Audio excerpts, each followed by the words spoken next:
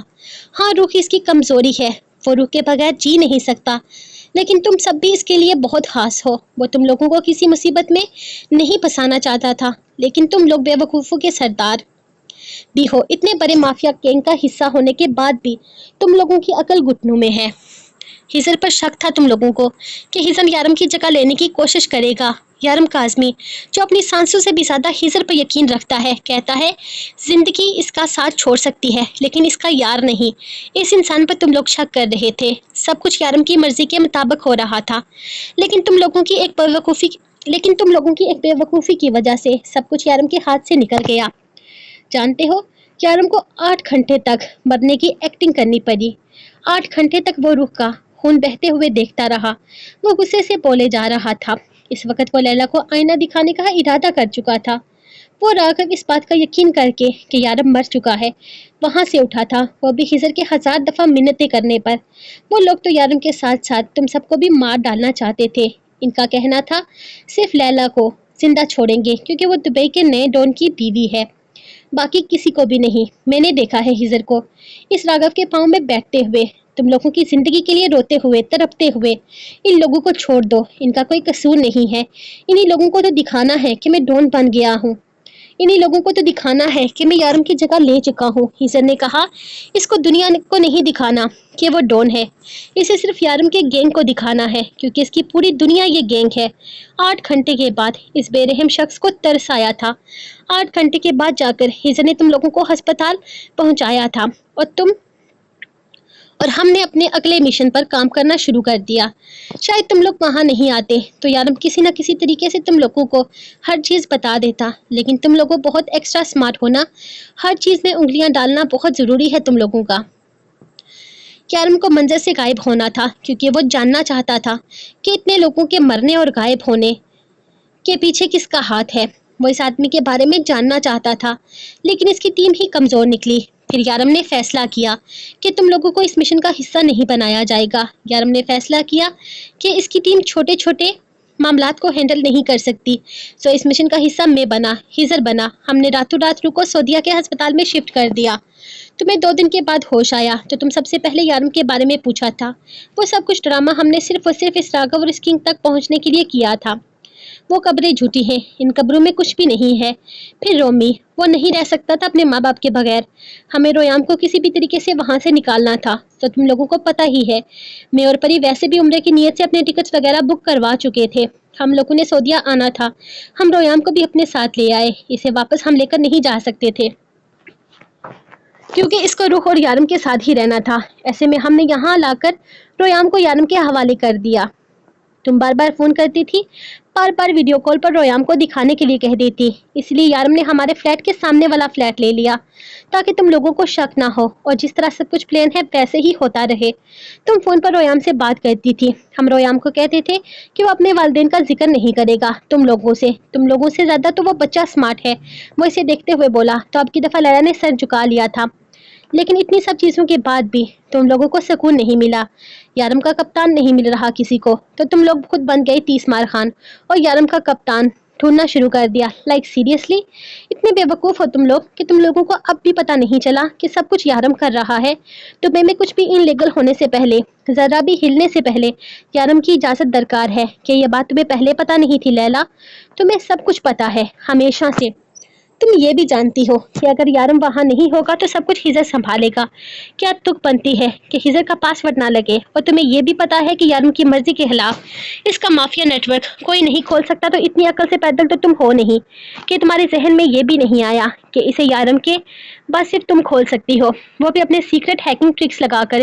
کیا تمہیں یاد نہیں جب تم انٹرنیشنل ہیکنگ ٹرک سیکھ رہی تھی تب تم یارم کے نیٹ ورک پر ہی سیکھ رہی تھی. یارم نے خود تمہیں اپنا نیٹ ورک ہیک کرنا سکھایا تھا.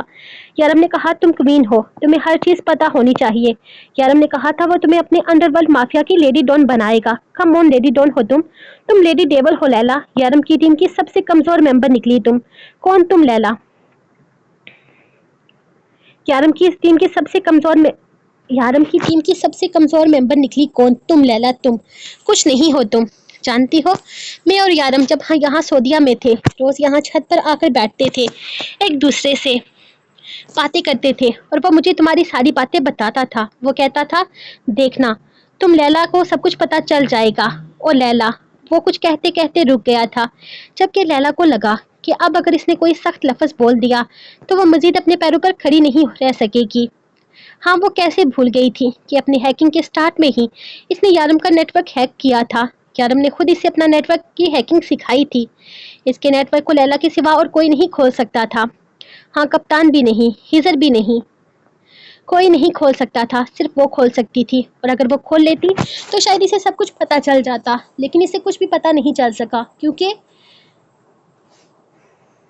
کیونکہ وہ بے وقوف تھی, ایڈیٹ تھی, دماغ سے پیدل تھی. اسے خود پر غصہ آ رہا تھا اور غصے میں جب کسی چیز پر بس نہ چلا تو اس نے وہیں پر پڑے پیپ تو کبھی ٹینکی کو کک مارنا شروع کر دیا تھا, یہاں تک کہ لوہے کا پیپ بھی غصے سے اکھاڑنے لگی تھی. بس نہیں چل رہا تھا کہ اس 100 منزلہ بلڈنگ سے نیچے کود کر اپنی جان دے دے. زندگی میں پہلی دفعہ وہ شرمندگی کی اتنی گہرائیوں میں تھی. وہ یارم سے نظریں کیسے ملائے گی اور یارم کو کیسے بتائے گی کہ وہ فیل ہو گئی ہے. وہ زمین پر گھٹنوں کے بل بیٹھی اونچی آواز میں رونے لگی تھی, جبکہ اس کے اس ری ایکشن پر درک خاموشی سے پیچھے کھڑا اسے دیکھنے لگا تھا. شاید اس کی مینٹل کنڈیشن اب ٹھیک نہیں تھی. وہ آہستہ سے چلتا اس کے پیچھے رک گیا تھا. ہاں اس کا غصہ کرنا نارمل تھا لیکن رونا نارمل نہیں تھا. تم بہت گلٹ فیل کر رہی ہو لیکن میں اس وقت تمہارے لیے کچھ بھی نہیں کر سکتا. تم نارمل فیل کرو تو نیچے آ جانا, میں نیچے جا رہا ہوں. وہ اپنی بات مکمل کرتا وہاں سے چلا گیا تھا جبکہ لیلا وہیں بیٹھی کتنی ہی دیر روتی رہی تھی. لیلا اب تک نیچے کیوں نہیں آئی درک؟ پری کافی پریشانی سے بار بار دروازے تک آ رہی تھی. درک نے واپس آ کر اسے بتایا تھا کہ لیلا کو اس وقت تنہائی کی ضرورت ہے. یارم کے بارے میں سب کچھ جاننے کے بعد وہ کافی زیادہ ڈسٹرب ہے. اس نے پری کو اوپر نہیں جانے دیا تھا, بس اسے بتایا تھا کہ وہ اس وقت بہت زیادہ مینٹل سٹریس کا شکار ہے اور اوپر بیٹھی رو رہی ہے. پری وہ عام لڑکیوں جیسی نہیں ہے اور نہ ہی اس کے جذبات تمہارے جیسے ہیں جو رونا دھونا کر کے نیچے آ جائے گی. وہ خود کو کمپوز کرے گی, سچویشن کے لیے اپنے آپ کو ریڈی کرے گی, پھر نیچے آئے گی. اسے وقت کی ضرورت ہے. اس کا انداز سمجھانے والا تھا. لیکن درک یارم بھائی کو کچھ بھی نہیں چھپانا چاہیے تھا. لیلا نے لے کر بہت زیادہ پوزیسو ہے, یہ بات وہ خود بھی بہت اچھے طریقے سے جانتے ہیں. وہ اسے دیکھتے ہوئے بولی تو درک نے صرف ہاں میں سر ہلایا تھا. ویسے درک آپ سے ایک بات پوچھوں؟ وہ اسے دیکھتے ہوئے سوال کرنے لگی تو درک وہی صوفے پر بیٹھ گیا تھا. پری اس کے پاس آ کر بیٹھ گئی. کیا لیلا یارم بھائی سے محبت کرتی تھی؟ جب یارم بھائی کی شادی رخ سے نہیں ہوئی تھی مجھے ایسا لگتا ہے وہ آج بھی ان سے محبت کرتی ہے. اس نے اندازہ لگاتے ہوئے ایک نظر دروازے کی طرف دیکھا تھا جہاں دروازے کے قریب اسے شارف اور سارم کھڑے نظر آئے تھے. پیچھے تھوڑے فاصلے پر سرخ آنکھیں لیے اسے لیلا بھی کھڑی نظر آئی تو اس نے اپنی بات وہیں پر ختم کر دی تھی. آہستہ سے اندر قدم رکھتی ہوئی وہ پری کے سامنے آ رکی تو پری اٹھ کر کھڑی ہوتی نگاہیں جھکا گئی تھی. لیلا آئی ایم سوری, میرا وہ مطلب نہیں تھا. وہ اس کے انداز سے اندازہ لگا چکی تھی کہ یقیناً لیلا اس کی بات سن چکی ہے, جبکہ لیلا اس کے انداز پر ہلکا سا مسکرائی تھی. تمہارا مطلب کچھ بھی ہو پری, لیکن تمہارے سوال کا جواب میں تمہیں ضرور دوں گی. ہاں میں آج بھی یارم قاسمی سے محبت کرتی ہوں لیکن میری محبت تم لوگوں کی سمجھ میں نہیں آئے گی, اسی لیے میں تمہیں اس چیز پر کوئی جواب نہیں دے پاؤں گی. وہ ہلکا سا مسکرا کر اب شارف اور سارم کو دیکھنے لگی جو ابھی مکہ سے واپس آئے تھے. یارم کا سگنل ملا تم لوگوں کو؟ اس نے ان دونوں کی طرف دیکھتے ہوئے سوال کیا تو شارف اور سارم دونوں نے ہاں میں سر ہلایا تھا. ہاں کہ یارم نے مجھے فضول سا کپڑا بھیجا ہے صفائی کے لیے اور اس کے ساتھ ایک ڈیجٹ. سارم نے اپنا ڈیجٹ دکھایا تھا اور مجھے خون آلود بلیڈز کے ساتھ یہ ڈیجٹ ملا. شارف نے اپنا ڈیجٹ لیلا کی طرف پھینکا تو لیلا نے فوراً ہی جیب سے اپنا ڈیجٹ نکالتے ہوئے ان دونوں ڈیجٹس کے ساتھ ملایا تھا. وہ جیسے ایک مکمل جزیرے کی تصویر بننے لگی تھی. ان تینوں نے ایک دوسرے کو دیکھا. وہ پانچوں حصوں کی کوئی چیز تھی, یعنی 2 حصے مسنگ تھے. 2 لوگ اور ہیں جن کے پاس یہ ڈیجٹ ہے, ایک تو ہیزر ہوگا یقیناً, لیلا نے سوچتے ہوئے کہا تھا, جبکہ معصومہ کی طرف تو جیسے ان تینوں کا دھیان ہی نہیں گیا تھا. وہ تینوں ایک دوسرے کی طرف دیکھتے یہ سوچنے میں مصروف تھے کہ آخر 5واں انسان کون ہو سکتا ہے. درک کیا تمہارے پاس ہے؟ لیلا نے پلٹ کر درک کو دیکھا جس نے فوراً نفی میں سر ہلایا تھا. میرا یارم کاظمی سے یا اس کی گینگ سے کیا تعلق؟ سوچو کس کے پاس ہو سکتا ہے؟ تم لوگوں کی ٹیم میں بس تم لوگ تو نہیں ہو نا، کوئی اور بھی ہے جسے تم اپنے ساتھ لے کر نہیں آئے؟ اس نے دروازے کی طرف اشارہ کرتے ہوئے کہا تو تینوں نے بے ساختہ نگاہیں معصومہ کی طرف دوڑائی تھی، جو ہاتھ میں بیگ لیے دوسرے ہاتھ میں پکڑا ڈیجٹ اچھال رہی تھی۔ سرپرائز کیسا لگا؟ لگا نہیں تھا نا کہ میں یہاں آؤں گی؟ تم لوگوں کو لگا ہوگا کہ فالتو ممبر تھی، اچھا ہوا جو دبئی میں چھوڑ دی وغیرہ وغیرہ، لیکن وہ کیا ہے نا یارم سر کے لیے میں بہت زیادہ امپورٹنٹ ہوں، سو یہ ڈیجٹ نمبر 4 میرے پاس ہے۔ اس نے للا کی طرف ڈیجٹ اچھالتے ہوئے اسے شرمندہ کرنا چاہا تھا۔ تم امپورٹنٹ ہو، بہت امپورٹنٹ ہو۔ شارف کا انداز منانے والا تھا۔ ہاں تمہارے لیے امپورٹنٹ ہو، تمہارے بچے کے لیے بھی امپورٹنٹ ہو، لیکن اس ٹیم کے لیے نہیں، ورنہ تمہیں میرا نام یاد کرتے زیادہ وقت نہیں لگتا۔ 5واں ڈیجٹ ہزر سر کے پاس ہے، زیادہ سوچنے کی ضرورت نہیں ہے۔ ہزر سر سے کسی طریقے سے رابطہ کر کے ڈیجٹ لو، اور یہاں پر جو لوکیشن جزیرے کی تصویر بن رہی ہے وہیں ہمیں یارم صاحب ملیں گے، کیونکہ یارم صاحب نے خود ہی مجھے میسج کر کے بتایا ہے کہ وہ میرا انتظار کر رہے ہیں۔ ناراض ہو؟ شارف نے اس کی طرف دیکھتے ہوئے سوال کیا تو معصومہ نے مسکرا کر نفی میں سر ہلایا تھا۔ مجھے فرق نہیں پڑتا کہ میں تم لوگوں کے لیے کیا ہوں، لیکن یارم سر کے لیے امپورٹنٹ ہوں، اس سے زیادہ میرے لیے کچھ بھی اہم نہیں ہے۔ شارف تم لوگ مجھے اگنور کرو یا پھر ہر چیز سے نکال کر باہر کر دو، مجھے کوئی فرق نہیں پڑتا۔ میرے لیے یہ بات اہمیت رکھتی ہے کہ یارم سر نے مجھے خاص کہا ہے۔ وہ ہلکا سا آنکھ دبا کر بولی تو شارف مسکرا دیا تھا۔ وہ یارم کے لیے خاص تھی تو سب کے لیے ہی خاص تھی، اب کچھ کہنا سننا ضروری ہی نہیں تھا۔ یار وہ لوگ ہزر کو اپنے ساتھ لے کر جا چکے ہیں، اب لوگوں وہ ہمیں تو ہزر سے ملنے نہیں دیں گے، اور یقیناً 5واں حصہ ہزر کے پاس ہی ہوگا، یعنی کہ ہم یارم سے کہاں ملیں گے یہ ہمیں بس اسی ڈیجٹ سے ہی پتہ چل سکتا ہے۔ سارم دائیں بھائی گھومتے یہی سب سوچ رہا تھا، جبکہ معصومہ اور لیلا پری کو بیچ میں بٹھائے ہر تھوڑی دیر کے بعد اسے گھور رہی تھی، جو ہم ان کی گھڑیوں میں پھنس چکی تھی، جبکہ دوسری طرف ہر تھوڑی دیر بعد سارم اور شارف کی عجیب سی گھڑیوں پر ترک بھی اریٹیٹ ہو رہا تھا۔ اوئے میری بیوی کو گھورنا بند کرو، وہ بھی اس گندے انداز میں تو بالکل ہی بند کر دو، غلطیاں اپنی ہیں تم لوگوں کی، اور گھور تم لوگ میری بیوی کو رہے ہو۔ اسے ایسے دیکھ کر ڈرانے کی ضرورت نہیں ہے۔ پری جو ہر تھوڑی دیر کے بعد بڑی معصومیت سے سامنے بیٹھے در کو دیکھ کر شکایتی انداز میں چہرہ جھکا رہی تھی، اب کی دفعہ اس سے برداشت نہ ہوا تھا۔ وہ ایک بیمار انسان کو اس طرح سے کیسے گھور سکتے تھے؟ بک بک کرنے کی ضرورت نہیں ہے زیادہ، آج ہم اتنے مسئلے میں جو پھنسے ہیں وہ صرف اور صرف تمہاری وجہ سے پھنسے ہیں۔ یار حد ہوتی ہے، کم سے کم تم ہمیں اشارے تو دے سکتے تھے نا۔ سارم گھور کر بولا، جس پر درک نے طنزیہ مسکراہٹ مجھ پر سجا دی تھی۔ مسٹر میرے منہ لگنے کی ضرورت نہیں ہے، کیونکہ اگر تم میرے منہ لگے نا تو میں تم لوگوں کو کہیں منہ دکھانے کے قابل نہیں چھوڑوں گا۔ اپنی غلطیاں ہم پر تھوپنے کی ضرورت نہیں ہے، تم لوگ ہو ہی نکمے۔ اگر تم لوگ سچ میں ویسے ہی ہوتے جیسے یارم کاظمی تم لوگوں کو دیکھنا چاہتا تھا تو یقین کرو یہاں بیٹھے فضول کی سوچیں پالنے کے بجائے تم لوگ اس وقت ہزر کے پاس ہوتے۔ یارم کاظمی کی ٹیم کب سے سوچنے لگی کہ یہ کیسے ہوگا، وہ کیسے ہوگا۔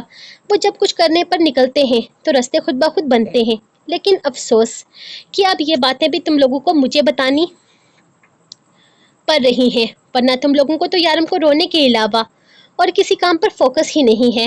درک کا انداز صاف طنزیہ تھا، وہ اب بھی طنز کے تیر برسانے سے باز نہیں آ رہا تھا، جب لیلا اچانک ہی اٹھ کھڑی ہوئی۔